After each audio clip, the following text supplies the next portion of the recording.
2026 সালের 25শে মে থেকে 2027 সালের 25শে মে আগামী এক বছর আমরা নজরুল ইয়ার ঘোষণা করতে চাই, নজরুল বর্ষ।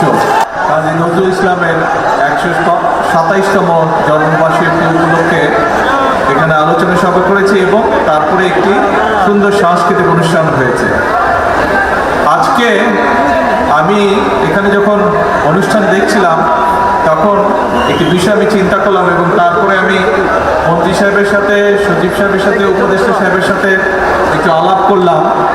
আমি একটি প্রস্তাব রাখতে চাইছি যে আগামী 25 তারিখে কবি নজরুল ইসলামের 127তম জন্মবার্ষিকী, এই জন্মবার্ষিকী উপলক্ষে এই 2026 সালের 25শে মে থেকে 2027 সালের 25শে মে আগামী এক বছর আমরা নজরুল ইয়ার ঘোষণা করতে চাই, নজরুল বর্ষ।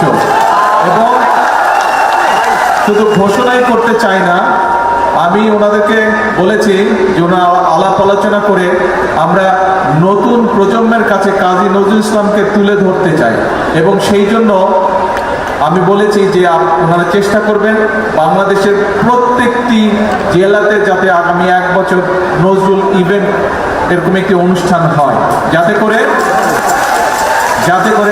নতুন প্রজন্ম বিদ্রোহী কবি কাজী নজরুল ইসলাম, আমাদের জাতীয় কবি, ওনাকে যাতে নতুন প্রজন্ম ভালো করে চিনতে পারে, জানতে পারে, ওনার সম্পর্কে ধারণা করতে পারে। তো আমি আবারও বলছি, আগামী এক বছর ইনশাল্লাহ আগামী এক বছর হবে 2026-এর 25শে মে থেকে 2027-এর 25শে মে পর্যন্ত নজরুল বর্ষ। ধন্যবাদ।